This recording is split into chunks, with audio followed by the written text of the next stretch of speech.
We got this from Timcast.com. The Daily Wire has received about 200 violations from YouTube regarding coverage of transgenderism. Jeremy Boring, quote, YouTube only does more damage the longer it keeps its finger on the scales. Candace Owens and Michael Knowles have both been suspended for 7 days from Friday. Well, they were suspended completely? Suspended completely. So they cannot post videos. I didn't realize that. And well, funny enough, no one's writing about it. Wow. Yeah, if you look it up, it'll just say demonetized. But Jeremy says on Friday, Candace Owens and Michael Knowles were suspended for 7 days after receiving their second strike. And Jordan Peterson was given his first strike, 3 in 90 days, and your account is terminated. I don't think this has anything to do with the trans issue, to be completely honest. I think what we're seeing with Fox News, with Project Veritas, and now the Daily Wire, anybody who is prominent and vocal and is a threat to the establishment is starting to get hit particularly hard. Kind of like DDoS attacks over at the Post-Millennial and Human Events, where if you go and subscribe, you can help us prevent. But in all seriousness, yes, yeah. Post-Millennial, Bongino Report, Human Events just got hit as we're preparing to do this show with a major DDoS attack. It's all coordinated. There's no way. Look, we had on, I think it was John Cardillo, and we were talking about Veritas, and I said, I find it very strange that Fox News and Veritas did basically the same thing to O'Keefe and Tucker. Suspend them so they can't work, but don't release them from their contracts so they can't go anywhere else either. That's a very specific strategy to take against prominent individuals in the cultural debate and the culture war. As for the Daily Wire, they're not big Trump guys. They're many of their personnel are very much for Ron DeSantis, but either way, they're challenging the cultural establishment, the norms, and the machine. And so what they're saying is that employees at YouTube are actively going through year-old videos and issuing strikes and takedowns for posts that they had no problem with before. Wait, so this isn't like the Daily Wire, and I'm sorry, I haven't read the story, but this isn't like the Daily Wire launched some new campaign that broke all the rules. It's that the rules have actually shifted, and they're going retroactively against old videos that were okay, which, by the way, YouTube recently changed the rules regarding elections. So there was a certain topic that we could only talk about here in the third hour, which we could now talk about on the regular show. That's actually not necessarily true. I talked with Steve Bannon about the election issue, and he outright said he thought the election was stolen. Mm-hmm. They just had this weird rule that I think only applied to YouTube's rules only apply to their actual targets, and the rules are arbitrary is the easiest way to put it. I mean, that's what I'm getting at. When The Hill, I think it was The Hill Rising, I believe, with Sagar and Crystal Ball, Sagar and Jetty and Crystal Ball, they had a clip. I think it was them. I could be wrong. They had a clip of Donald Trump at a rally. Because they don't do it anymore. And then Donald Trump at the rally said the election was stolen, and YouTube took their video down. There were also like news reports where they did the same thing. But then you had David Pakman, who had on Mike Lindell, and David allowed Mike Lindell to say his entire theory of how the election was stolen. And I asked YouTube, why is it that David Pakman can host Mike Lindell and say, Mike, tell us all, tell us everything. And then he does. But then you take down a clip from a rally that was on the news of Donald Trump saying a thing. It's because the rules were arbitrary, as they are now. YouTube didn't change their rules on transgenderism. They're changing their interpretation of what breaks the rules. That's what they're doing. So if, Matt Walsh or Michael Knowles, and Michael Knowles especially, makes a very simple and academic argument about his views on transgenderism or something like that, they'll say, okay, well, that didn't cross the line. Year later, you know what? Nah, it did. Boom. Because what is hate speech? It's interpretable. There's no clearly defined line that you can or cannot cross. It's just, you're against it, so it's hate speech. Take you down. I think this is a lot to do with the election cycle is here. Don't be surprised if they start coming at us in some way, somehow, whatever that may be. They're already coming after you. Mm-hmm. And I'm talking about political interests. We're going to dig into this as much I'm talking as about super PACs, political interests, hackers, probably rogue elements of the intel agencies we've already seen. By foreign states. Foreign states even. I mean, if Ukraine's involved in this, obviously they don't want these tapes coming out. Have you not experienced the retroactive Your strikes? Episode, Brandon. There was that. The episode but of that, you what happened? was What taken happened? down. That's a bunch of times with Walk Away. We What got happened in that mural. episode? I wasn't on that episode. What happened? Yeah. don't know. The last time you were here, we did an episode, and one of the clips was removed, and your full episode was removed. I believe the clip came from the full episode, and we got an email from YouTube saying, "We know that you didn't intend to break the rules, but you did. So we're removing these videos, but not applying a strike to your channel." And then the video was taken down. Wait. Have you seen what Darren Beatty's been talking about his clips from here?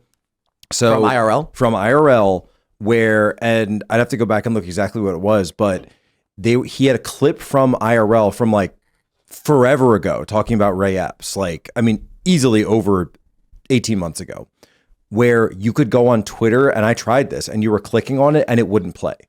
On Twitter. So it was a clip from IRL on Twitter, and it was like, and I tried it on multiple devices. I tried it on like, on Wi-Fi, off Wi-Fi. It would not, like, it would start and then it wouldn't, and then it would just go to the spin and it would lock. I think You that wanna Beatty hear show was taken down too. Which one? I think that Darren Beatty episode had been taken down by Well, us. we took it down and put it on Rumble, Yeah. and it's actually our most viewed episode ever. Wow. Yeah, it's got like 8 or 9 million views. Crazy. I'll tell you a crazy story. Streisand effect. In, I think it was 2017, I could be wrong, I went to Davos during the World Economic Forum. I was in the peripheral events. Crypto was a big component. So flew out and I was like, all right, recorded some, I think I was only doing like one video per day at that time. So I like recorded a video in advance, flew to Davos. 3 days of videos that I produced there are gone. Oh, wow. No idea how or why, never received a message or a notice. Just on my youtube.com/Timcast channel, you can go to the date. And there was I discovered this years later when there was a specific video I made about the case for Bitcoin coming out of Davos and how all of these, worldly elite types were very interested in crypto. And I was like, I want to find that video that I did, because I interviewed somebody in a bar, gone. And I was like, where are my videos? Just gone. I used to think This has happened a couple times. Another time was I produced a video on something called the Isdal woman. You ever hear this story? No. The Isdal woman in Norway, in Bergen, Norway. It was a woman who was found up in the mountains just outside of the town of Bergen, the city, and she was dead. They said from smoke inhalation. They found a bunch of passports or something. The working theory is that she was Mossad and she was tracking down former Nazis and ending their existence. But this time she did not succeed. Don't know for sure exactly if that's true. It's a mystery. Everyone wonders what it was all about. Okay. That video's gone. Now that one, I can't tell you why. And, I thought it was a cool little mystery ghost story, like 10-minute thing. And one day I went to find it and share with somebody, gone. The Davos thing, I wonder if that one's a little on the nose. Here I am in the peripheral. I didn't go in the event. I had no access to any of that stuff. But outside of the World Economic Forum, a bunch of people show up and put on peripheral parties and events because they want to basically like suckle the teat of influence outside. Because everyone's of, there.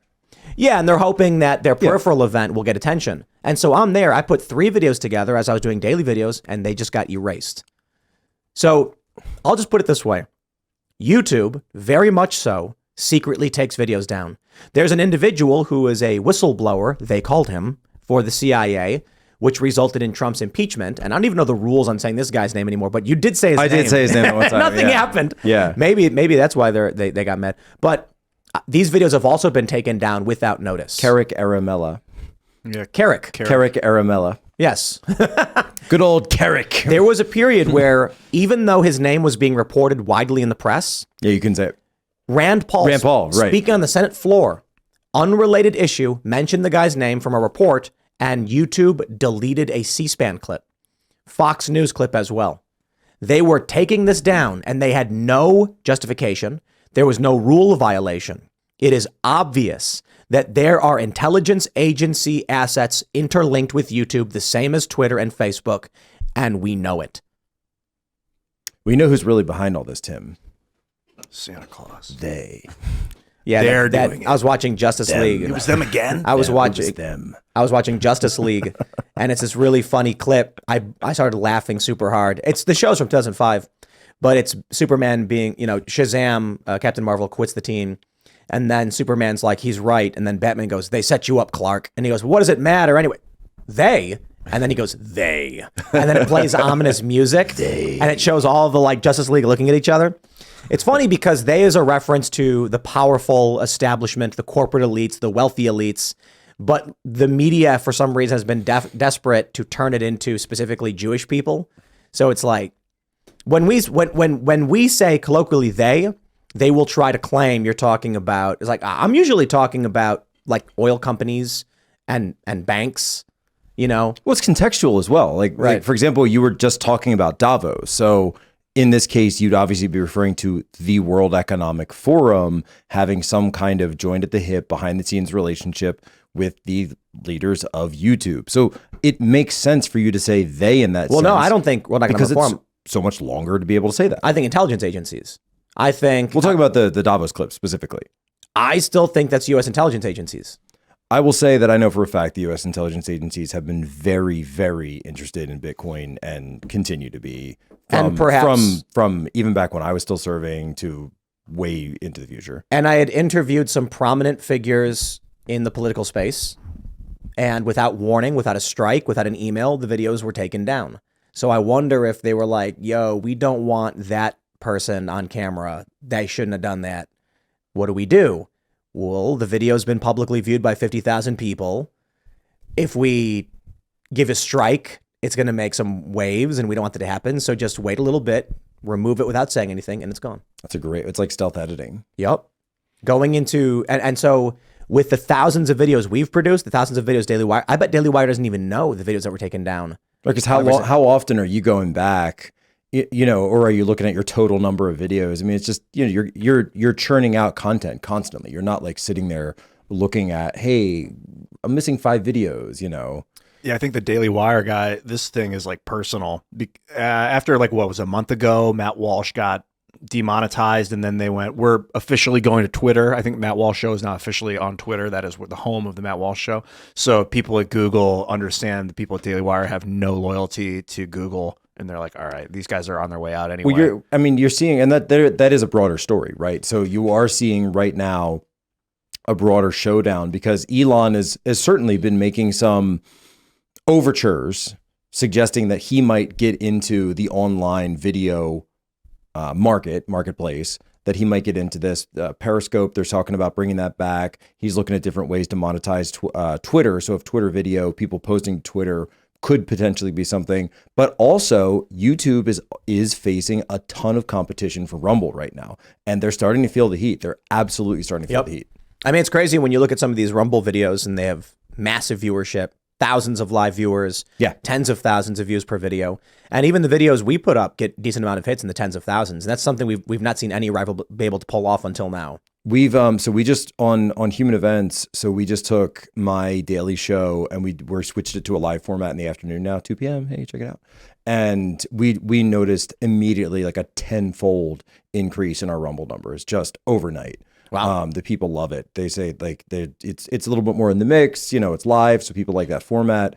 But suddenly all of a sudden, and I think Rumble, it's, you know, and look, like, you know, I mean, I love the guys at Rumble, but I'm sure that they are giving more priority to live video because they realize that's a capability they have that they need to have if they want to compete against YouTube, Twitch, et cetera, everything that's out there. Yeah, I think if you make internet videos, that you should probably be backing them up across multiple platforms. I used to think like all my stuff's on YouTube, it's safe now. In 10,000 years, used to be that way, right? Archived. Yeah, unfortunately.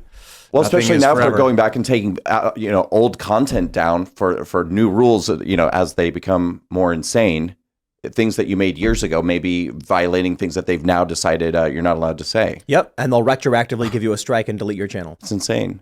And guess what? You know, Elon Musk can't just swing in and buy every platform out there. I mean, I wish, but no, it's not going to happen.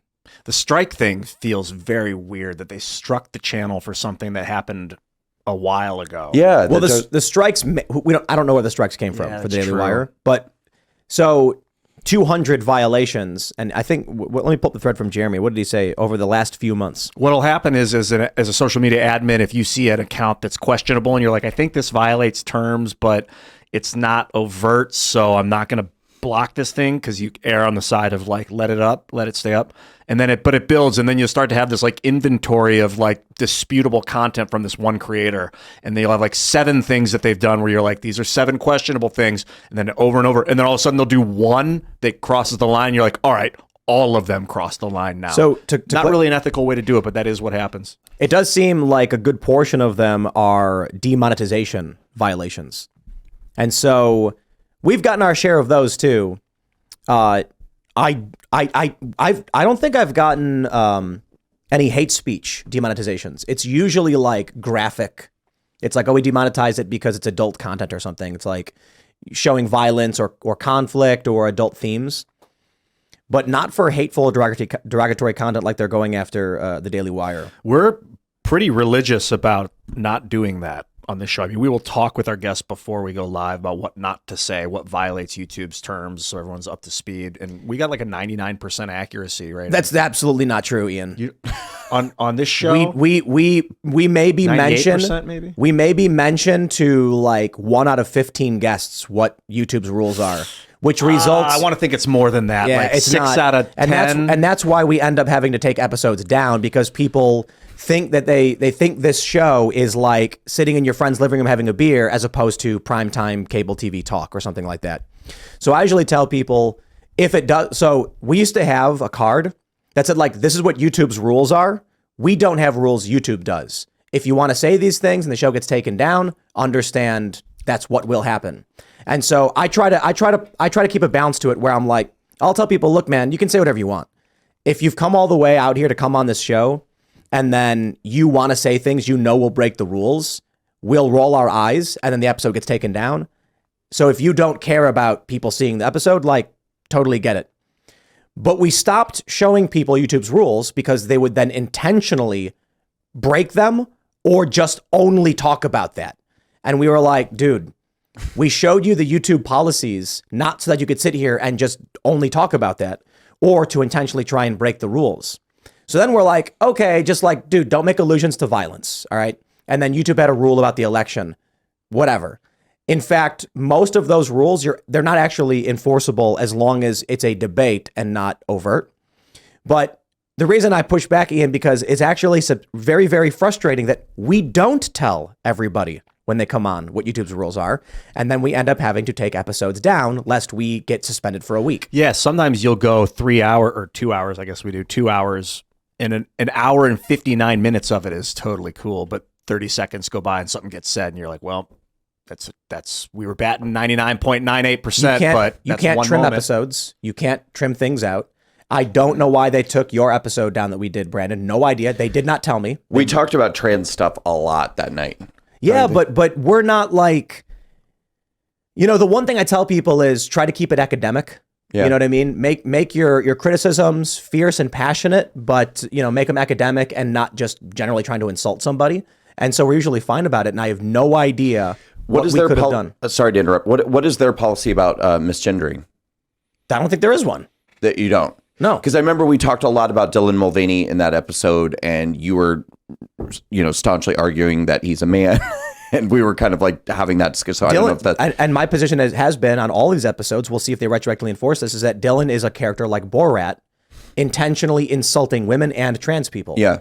And now Dylan has that statement saying, I want to move beyond this and be a comedian. Yeah. Like it's very a lesbian. It's very, that's an old clip. That's part of his comedy. And actually that clip was him saying that he's attracted to trans women, not biological females. Oh, sorry. But the clip was cut off. What Mulvaney was arguing to his dad was that he's attracted to women, and his dad was like, "Oh wow," and he was like, "No, trans women, because trans women are women." That's what he was saying, not that he likes females. But my position has always been that Mulvaney is I believe it's a character intending to mock trans people. Like, I guess find like some like paparazzi was like following around Dylan Mulvaney, and then found that, like in normal life, like he doesn't dress like that or act like that at all. But I don't necessarily care to get into all that. I will just say that I'm saying it goes to your point. Yeah, he's playing camp. That's how he described it. Like he's campy. Yeah, and you look at like Borat as Bruno. Yeah, was like a fake gay guy and being over the top and insulting, and Ron Paul got really mad about it. That's what I see with Mulvaney. But So your episode gets taken down and we have no idea why. They won't tell us. I bet that's part of it, because that was right when the Bud Light boycott was kicking off hard, and there's a lot of people talking about Dylan, and a lot of videos got pulled over the course of like a week period or something, including something I think by Michael Knowles. There's something interesting too when it comes to like Fox News and other cable networks. I have never been told one time I can't say a thing. Like they've never even said, "Hey, remember, no swearing." I've never even been told that. You know, you go on, you I don't know if you've ever, you've done TV hits and stuff, I'd imagine, both you guys. A lot, yeah. Have they ever told you, like, okay, now don't forget when you're on, it's FCC airwaves, so you can't say these things? Yeah, I've never had that happen. No. And Fox Nation, you can swear, but the cable network, you can't. Yeah. Is that their I've web? never had someone sit me down and say anything like that. I mean, typically, you know, you'll be told, like, this is what we're going to discuss in the hit. We want to bring you on about... like, you know, like when I put my Antifa book out, so, you know, I did a lot of TV hits for that. So you're going to talk about Antifa, you're going to talk about this, you're going to talk about this is the flow, it's this long. It's never anything about that. They're never like, don't say the F word tonight. No. Yeah, we always tell people, like, we try not to swear. If you do, no one's going to cry about it, but there might be kids listening, and they go, oh, okay. I guess realistically, the onus is on you to understand FCC regulations if you're going to go do a show, an FCC guided show. You really are supposed to know, otherwise you're not going to get welcome back. I was on Glenn Beck's radio show and I said, dick. I said I was being a dick. And then he was like, just a reminder, on FCC airwaves, but, you know, anyway. And I'm like, well, radio is different. That a huge giant. Can you not say dick? Like, I didn't say like male genitals. I said like I was being a dick. It's the word literally in that context means a rude person, you know. And a few people have crossed the line on air on Fox, and that's been awkward, and those people have not been asked back. There have been a few moments like that. Didn't they? That have happened. Who was Anna Paulina Luna? No, Matt Walsh, or was it Matt Walsh? Who was like they stopped booking him after he said something on the air? Oh yeah. He called. He said that Greta Thunberg was developmentally disabled. Is that what happened? But that's true. I mean, she's autistic or something. And I think he referenced some factual statement, and they were like, "Don't say that about her." And it's like, he's like, "Well." I still remember a couple years ago when Newt Gingrich was on, and he was talking about the DAs, and this was like 2020, and he's mentioned, and oh, by the way, you have a lot of these left-wing DAs in big cities that were funded by George Soros, and the host cuts him off. It's like, whoa, we don't want to go there. We didn't bring that up, and he's like, What do you mean? He's the one who's funding them. Like I didn't say anything who pejorative. Was the host? It was I can't remember the host off the top of my head. What's her name? But it was he gets cut off. The interview gets stopped. He gets like told off on air. And what's wild though, and you were talking about how the rules change from day to day. Now everybody talks about that. It's totally fine. People push it. Ron DeSantis talks about it, and he's like Ron DeSantis talks about it. Harris Faulkner constantly. Okay. And he's like, I'm a major candidate, right? Not like the leading candidate, but a major candidate. And I've never heard anyone push back on DeSantis to call him anti-Semitic for bringing up George Soros, because I think we've breached a point where people realize the now former, retired George Soros, it's just so obvious and it's so heavily reported that you just can't talk about the issue without referring to Soros DAs. It's just true. It's just true. Exactly. So I think it's a great example of showing that if you keep pushing and you have the truth on your side, right? That's the other part of it. You can't just keep pushing, for fun. Remember that you're going to win. Remember when a bunch of people were claiming that there was like an elite cabal who was trafficking minors, powerful political and corporate elites, and the media was like, "You are crazy. You people are nuts." And then Epstein got arrested for it. And then Maxwell is in prison for it. And it was true. And Instagram had a massive network that was rolled up, which by the way, is amazing to me that we have this news that comes out. Instagram has this huge pedophile network that it's totally available. It's promoted by the algorithm. You've got the Stanford Internet Research Observatory. You've got the University of Massachusetts of Amherst that puts all. Have you seen this thing? It's in the Wall Street Journal. They came out and they came up with basically these like dummy accounts, like a brand new account for Instagram, and they would make the account look like, in some instances, they'd make it look like just a general account, and sometimes they'd make the account look like that the account itself was of a minor. And then they would go and interact with accounts that were offering, and they use lots of different euphemisms and code words for pedophilic activity, child sex trafficking, child trading, in some cases, menus of things that you could order specifically from these accounts. And then the next time they went into Instagram, and you went into the search function, the algorithm was feeding it to them. Yep. Wow. That it was recommending recommending hashtags. it back to them. Hashtags, etc. But what's wild to me, Wall Street Journal drops that story, and it's just like, everybody kind of shrugs their shoulders, goes on to the next thing. Like there's massive pedophile networks operating in the open, in the clear, on Instagram. They're using all the code words, some quite infamous, and nobody does anything about it. Thanks for watching this clip from the Timcast IRL podcast. Hang out with us live Monday through Friday at 8 p.m. and become a member over at timcast.com for uncensored, members-only shows exclusive. Thanks for hanging out, and we'll see you all next time.